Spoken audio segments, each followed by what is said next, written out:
There was actually a study that just was recently published and got quite a lot of media attention, you might have seen it, that found that cutting internet access on phones for 2 weeks, just 2 weeks, improves attention levels of a magnitude equal to about 10 years of age-related decline, Wow. Which is wild. And there were many more metrics that were demonstrating the incredible improvements to mental health, like mental well-being and cognitive ability by removing the internet from your smartphone for just 2 weeks.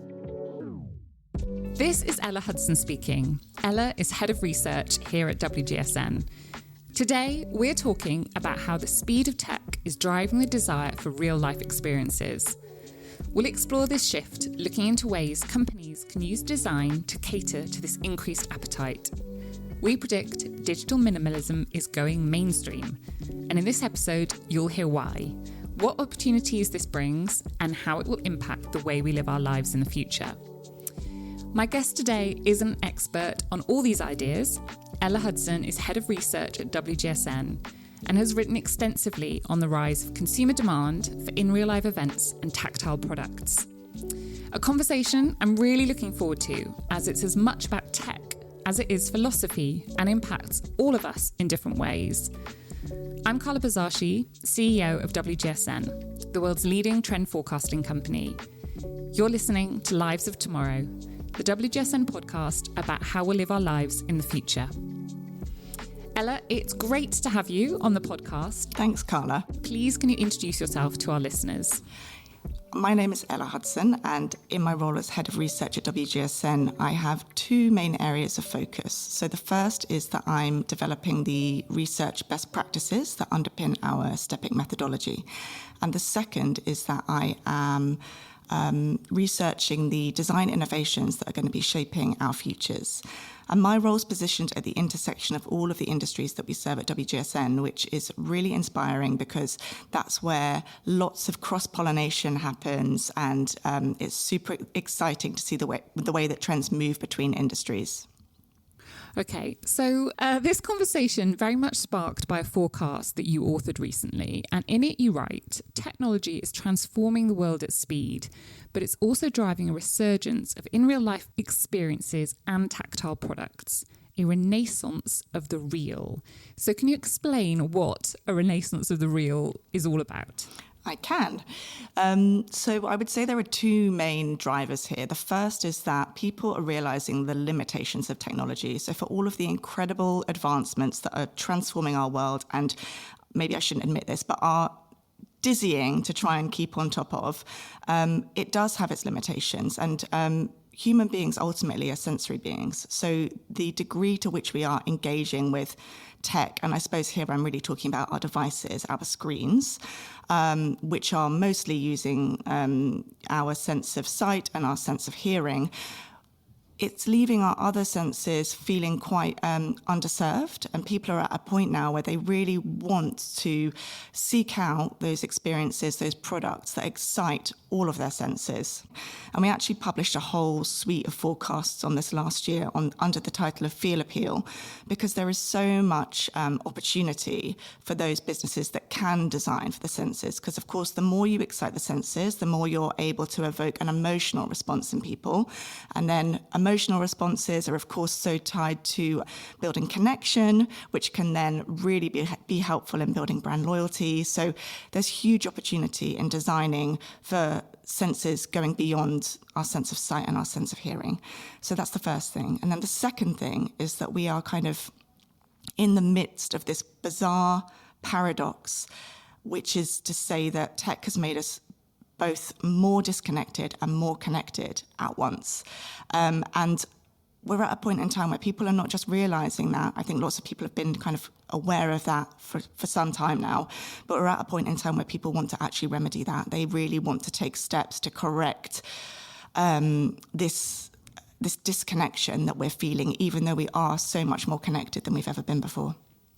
So if I cast my mind back, might even be as much as, dare I say it, 10 years ago, maybe 8, the concept of the experience economy was big, or it was beginning to get to that kind of mainstream. And it was more about, we forecast a lot. You saw lots of business leaning into this idea of experience over product.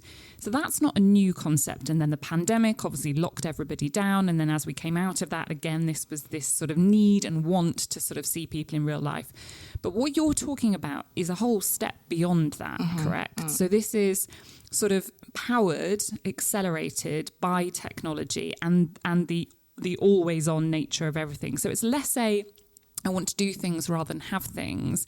It's a human need for feel appeal, because everything is so screen dimensional in our lives at the moment. Is that a good way to encapsulate it all? Definitely, for sure. And I mean, I think it's not about either or. It's about having both. And I think like one of the really interesting things that's happening is that people are taking those online connections and finding ways to bring them offline into the real world. So Eventbrite, the events marketplace, actually coined this term fourth spaces. So you'll be familiar with the term third spaces and, the ups and downs of those. But fourth spaces are actually, as per this definition, used to describe those spaces where people are, as I said, taking their online interests and bringing them offline into the real world, which I think is really, really exciting, because tech is amazing at bringing us together in so many ways. But this is one major piece of research which is showing that now we are wanting to explore those interests together in community, face-to-face, in real life. And they actually found 6 kind of main categories of these fourth spaces. So one of those categories was very much focused on food. There was one on wellness, which ties into a lot of other research I've been doing recently. You're probably familiar with the rise of people talking about social fitness and social saunas, and lots of people after investing in kind of home gyms and getting set up during COVID and really kind of doubling down on that after COVID, really wanting to get back to the gym, get back to exercising in community and in groups. And so much research coming out around how, social fitness is so integral to our whole sense of well-being. You can't really consider yourself well if you are really lacking in those social connections. So that was interesting. Yeah. I think that one definitely resonates with me, because I think, and anyone who listens to this podcast know, I love my Peloton bike, and I have every class available on the Peloton app, and I can do my yoga classes and Pilates, but I still go to an in real life yoga class because it's a totally different experience. And I'm not friends with anybody there, but just being around other people makes it different. And I guess actually what I've just described there encapsulates what you're talking about, which is I want the best of both worlds. It's not one or the other. It's trying to have both. That's right. Tell me about some of the other categories then. So that's the wellness. Yeah. The other one, which I really liked, and I think you might like too, was very much around play. I know that, and you will know, that's a topic which we've been forecasting for quite a while at WGSN, and we've been doing so much research into the power of play and how actually it's not this like silly, frivolous, nice to have for children. It's a fundamental human need. We all need to play, and especially when times are feeling quite heavy, people are really seeking many more opportunities for play in their day-to-day lives. So it was interesting to see another piece of research really backing that forecast, which we have made. So let's talk about the kind of here and now, and whether we like it or not. Most of us dual, triple screen. I'm definitely guilty of that, of an evening. I've got the TV on in the background, I've got my laptop open with work, and I'm probably looking at Instagram on my phone. Showing my age, it's Instagram rather than TikTok. But we're still doing all of those kind of things. Do you see a point where, because of this need for the in real life experience, some of that might be tempered? Or is the advance of technology, the fact that we're so kind of plugged into all of these things, we're so used to it with our micro short attention spans, is this a rebalancing, or we're just adding something else on? I would say that what we're going to see more and more of is people just wanting to become much more intentional with the way that they're using technology. That is, I think, the key takeaway and the key word here. It's really not about, as I said, either or. It's not about going necessarily to extreme lengths and totally, detoxing from tech, but it's about being really intentional and wanting to try and uphold certain boundaries. So it is going to be, I think we're going to see more and more products coming to market that support people to be more mindful with the way they're engaging with technology, because people are recognizing that it's not making them feel very well, actually. Sorry, I'm going to use a personal experience again. I'm just thinking, actually, in my yoga class last Friday morning, the instructor, who is amazing, and I've got to know her quite well, came over and she asked me how I was getting on with my Aura ring, which I got at Christmas, and she'd got one as well. And we were talking about why we preferred it to the sort of smartwatches that I used to wear. One, I've had a Fitbit, I've had an Apple Watch, and I got to the stage where I just felt this was another screen, so I got rid of it. But I'm still now, and I've probably had a year off tracking steps and sleep and all of those kind of things. Now I've got this, but it's not a screen. Now, I log on to my phone to get that information, but I don't have another screen distracting me throughout the day. And I guess that's probably quite a good example of this, that this is, I mean, there's so much technology in this little piece of metal. And I know an awful lot about myself, but I'm not being distracted by another screen 24/7. Absolutely. That is such a great example. And I talked to our head of consumer tech, Carol Aquino, when I was researching this forecast, who is such a wealth of knowledge. I learned so much from chatting with her. And this was one of the main topics that we talked about, actually. Just that switch in the sort of interface is huge. And you're not being called to, engage with that screen. It's not there for you to look at, but you're still able to kind of gather that data and kind of look at the things you want to look at without being distracted. So I think we're going to see much more of that kind of invisible UX, UI coming to the fore. Also interesting to, imagine the way that we can start to consider using CMF innovations that can allow tech to just blend into sort of interiors backgrounds much more, or interfaces that don't come online until they're commanded to. So there's lots there that is already coming to market. It's not mass yet, but it's definitely bubbling away. And you can see why demand for that is going to be so much higher, just given the example that you just gave. Why don't we then, as human beings, just log off completely? Just forget technology at all? That's a great question. And personally, I would love to do that even just for a short period of time. But if you think about how much tech does and how brilliant it is, and I hope I'm not coming across as tech bashing in any way, because I love technology, like, to a degree, but it requires so much commitment, intention, energy to disconnect from tech. Like, I've been playing a game of cat and mouse with social media since the end of last year, where I just periodically delete the apps, reinstall them. I'm sure lots of people are familiar with that game. And I've actually had, again, I'm going to expose myself as being an elder millennial here and say Instagram. I deleted Instagram at the start of this year, and I've had it off of my phone since then. However, I'm still using my phone absolutely loads, because I'm using it to look up what I need to cook for dinner, maps, timekeeping, emails, all of it. So we have a tendency to blame social media for the amount that we're using tech, but it's not really all about that. No. It's really hard to disconnect. When you, in the forecast, and one point I found really interesting, you defined coming offline as a luxury. Mm-hmm.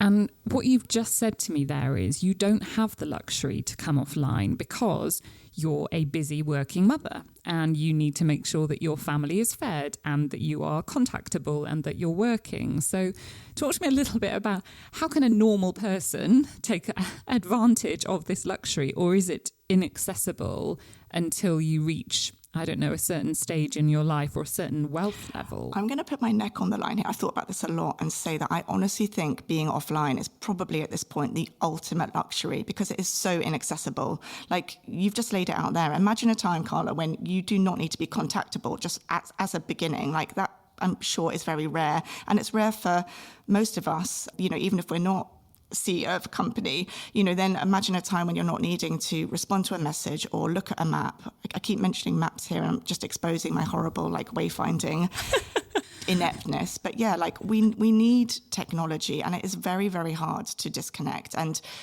perhaps, don't worry, I'm not going to give any spoilers away, but anyone that's watched the latest series of White Lotus will be really familiar with the no phones policy that was upheld at the luxury resort where the series was filmed. And it actually became a hugely defining feature of the entire series, because being offline is incredibly inaccessible. I'm going to say I think it's the ultimate luxury, because kind of money can't really buy it at this point. No, that's really interesting. Okay, we're going to deviate for a moment and get to know you by whizzing through some quick fire questions that are slightly themed to today's topic. So, Kindle or physical book? Physical book every time, but I probably would complete more books if I had a Kindle. I've got lots of half-finished books around my house, so I can see the benefits of tech here. But yeah, quick fire, real book. Okay, walk with friends or activity tracked via phone, app or ring? Walk with friends. Yes, definitely walk with friends. Trying on that must-have dress using the metaverse or in-store? I'm afraid to say I hate all changing rooms. I am very much the person that buys the thing, tries it on at home and possibly returns it, which I know is not very sustainable, but I'm being really honest.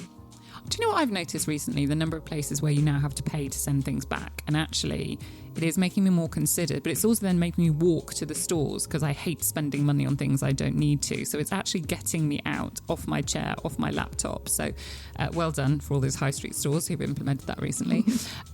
Cinema with friends or Netflix streaming party? I would love to go to the cinema with friends, but my current reality as mother to two young sons is Netflix streaming party is most evenings at my house, if you consider like reruns of Paddington a streaming party. Concert or streaming an album at home? I like a kitchen dance party. Perfect. Final question, a solo run or run with a running group? So I'm not much of a runner, but I do like group exercise. So I like going to exercise in groups because it holds me accountable. And also I do like chatting to people in ways that I don't normally do when I'm just kind of out and about in the local area. Okay, excellent. That's done with the quickfire questions. So we're going to go back into today's topic, but looking a little bit more about how it's going to affect our lives in the future. So I'm going to sort of bring down a wall here. So my producer wrote a question here as a suggestion for me, but actually it is completely relevant to something my husband brings up all the time. So I'm going to give you my husband's version of this, not just somebody else. So he will talk about the fact that when he was growing up, his mum would smoke in the car and he would say, "Can you open the window? That smells horrible." And she would say no, because she didn't want to breathe. And given his age, he definitely would not have been wearing a seatbelt at this time. And he still brings this up. He's still got a chip on his shoulder about his passive smoking when he was a child. I don't know what that says about him. Anyway, by the by, this is a reality that lots of people lived through. And you think back, I mean, I cannot imagine, I can't imagine you smoking, but certainly not smoking in a car with your two young sons not wearing seatbelts. That sounds just the height of irresponsibility. What do you think that we'll look back at in 30 years' time and think, how was that allowed to happen? Well, there's that saying, isn't there, that you don't know what you know until you know. So that probably explains and excuses a decent amount of what you just described. But the thing is, in terms of technology and the way that we are exposing young developing brains to technology, we do know a lot now. So that's the thing. We do know now.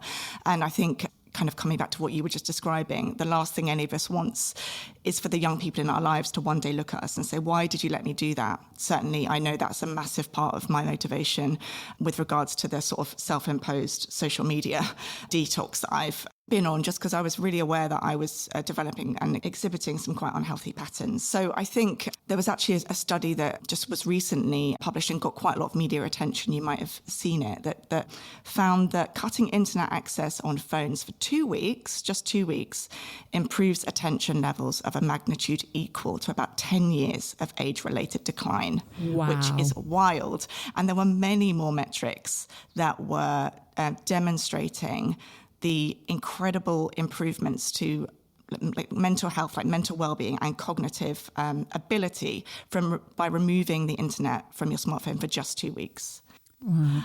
And you only need to look at the huge growth of the smartphone-free childhood movement, which I'm very aware of the irony of that, because it is pretty much its kind of growth and success and the way it's galvanizing attention is very much reliant on technology, because it is all organized via social media, at least via like WhatsApp and so on.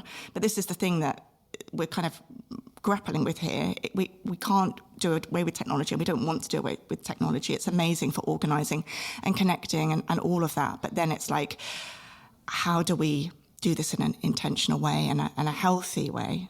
And the point about healthy products actually as well is interesting to bring in here, just because, of course, I know my colleagues in beauty and food and drink have seen their industries and the industries that they're serving absolutely transformed by the demand for healthy products. Like, we're all very familiar with that. We know that.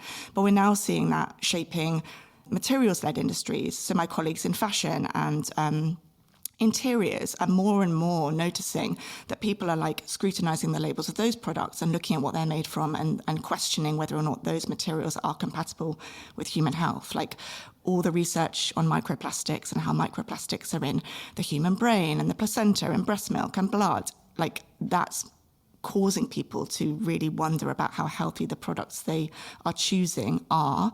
And so I don't think it's that much of a reach that we're going to get to a point where we're interrogating how healthy the tech is that we're using. That's really interesting. And as you're talking about it, you're just thinking, well, I was actually thinking, oh my God, I'm obsessed with a Yucca app, and that's how I'm, looking at my food and things like that. Oh, yes. But you are right. Our relationship with those products and then our relationship with the tech as well. That is sort of that push on from it. Can you talk then, because you've started talking about design within this. What are some of the design strategies that you're forecasting we're going to see in the future that companies will use to help people come offline or be more intentional with their screen time? Yeah, so you've probably seen some of the kind of apps that are coming to market, which are designed to at least make people pause and sort of build in a bit of friction around them engaging with their tech. And some of them are arguably a bit gimmicky. There's one called Touch Grass, which I actually really like because it is quite playful. And as I said, I think we really want that element of play in our day-to-day lives. So in order to access the apps that you've put a self-imposed block on, you have to go outside and take a photo of yourself physically touching grass, and then you can access that app. And I like it as well because it's, the antithesis of the doom scroll. We know how good connecting with nature is, and it's like literally you need to go outside and get amongst nature if you want to use your phone. That is gimmicky, but I do really like it. Good. I do really like it. Also, it gets you moving. True. Because that's the other thing. We haven't really talked about, this sort of, the sitting time bomb that we all spend way too much time just sitting down rather than walking around.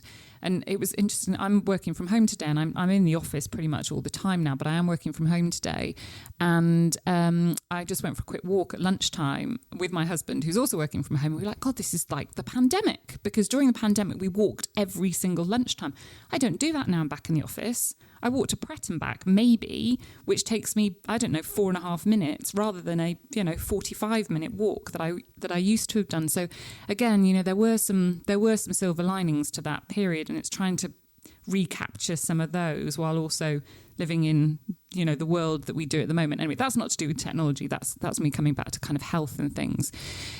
Do you think that we will rely, therefore, if companies are following your forecasts and doing what we're telling them, and this consumer demand is going to build, what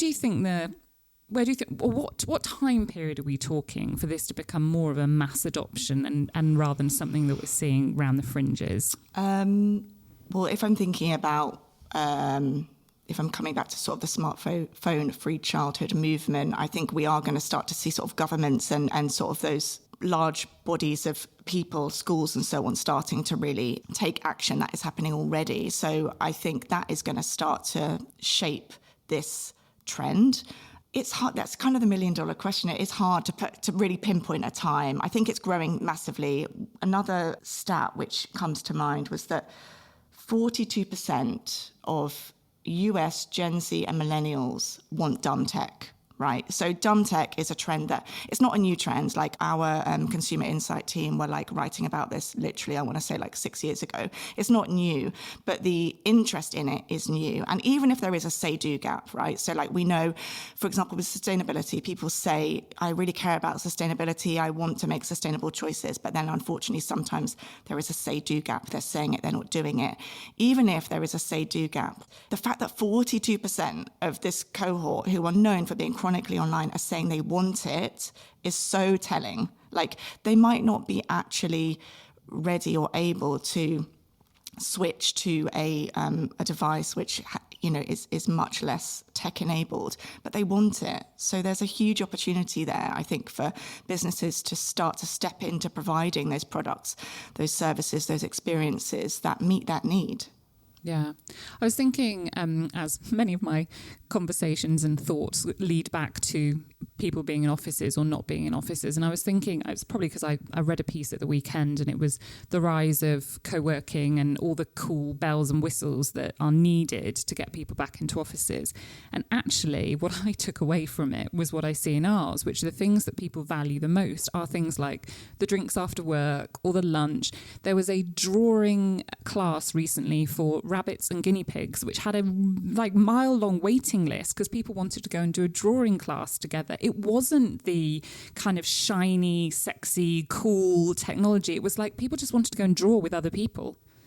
And some of that back to basics, that's what people are valuing at the moment, which makes me really positive about this. And again, I guess that comes into a little bit that sort of tactility as well. We want to feel things, we want to do things, and that doesn't need to be enabled by any kind of screen or any kind of cool tech. What's the next step on from it? What's going to be your next forecast on Feel Appeal? So the next piece I'm working on is actually very tied to this. It's called Contentional Design, and it's actually about how there's an opportunity for businesses to start to help rebuild civic life. So again, it's about where and how we can start bringing people together. I know at the top there you mentioned this isn't necessarily about, not wanting products and that kind of, when you're talking about the experience economy and how, we do still want products. Of course, like we love products, we need products. Products are great. But as we do start to see people wanting to come together more, and we do start to try and find ways to do that, I think there is going to be much more of a focus on those civic spaces which have been quite unloved and uncared for. And yeah, so what I'm looking at next is how we can start to actually practically bring people together, because it's not that easy. We're all, well, not all, but quite a lot of us are quite out of practice with it and don't necessarily have that many opportunities or places where we can gather, One thing that I think we are going to have to overcome as we are reconnecting in the real world is kind of getting used to a degree of sort of discomfort, because we have become so used to our home comforts and sort of really being able to engineer all of the kind of our surroundings to our own personal requirements.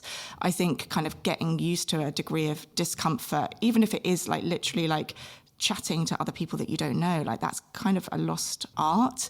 So designing in ways that help people to start conversations and to make people feel comfortable when they are in these new situations is going to be really key. And it's a theme that keeps coming up when I'm researching different things, this idea of people recognizing actually a need for an element of discomfort in their lives, which I know is quite subversive and weird to imagine, but there's a growing body of kind of research, or at least voices that are saying that the more that we are kind of hyper optimizing everything and making everything so convenient, we're actually doing ourselves as human beings a bit of a disservice. So that's one to watch. I'm kind of tracking that.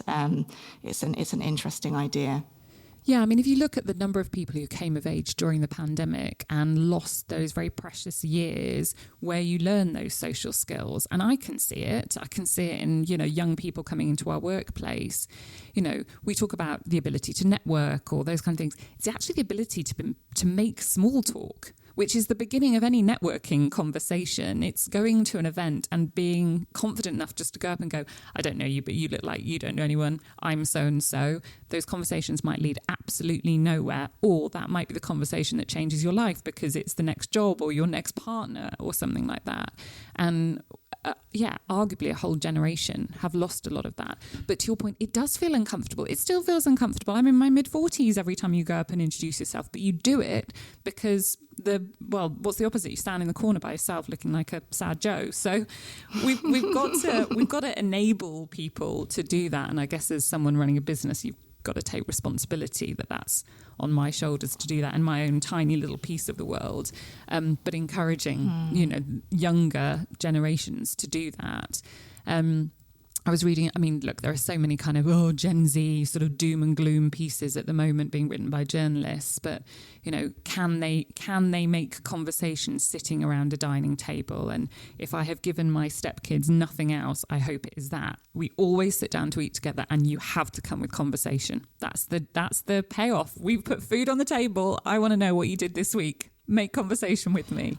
That is a very fair exchange, and I'm going to be taking that piece of advice or that lesson and definitely instilling that. It's essential, and it is a really hard lesson to learn. But I think I feel hopeful that there are going to be more and more people like really supporting those that are less comfortable with that life skill to learn it and to bring it forth, because all the signs, or maybe not all the signs, but a lot of the signs are pointing towards that shift taking place, and that does definitely give me a lot of hope for the future. Well, that is a very nice. You basically just answered my last question here, which is, are you more anxious or excited about the future? From this perspective, with everything that you know, everything that you've been researching for years, the research and the forecast that you're creating at the moment, does that make you more anxious or more hopeful? I guess like physiologically, there's sometimes like a fine line between anxiety and excitement. So sometimes it can be hard to tell. But I think, given everything that we've talked about today, and given the indications that are, really pointing towards people connecting in real life and really recognizing the pitfalls of some of the habits that we fall into, because they are habits, but habits can be broken, new habits can be made. And with that, I do feel very hopeful that we are going to be moving towards a place of more balance and more connection, more like meaningful connection, because we are very connected right now, but is it connection that's really serving us as human beings? I think there's probably more to be done there. So I feel hopeful.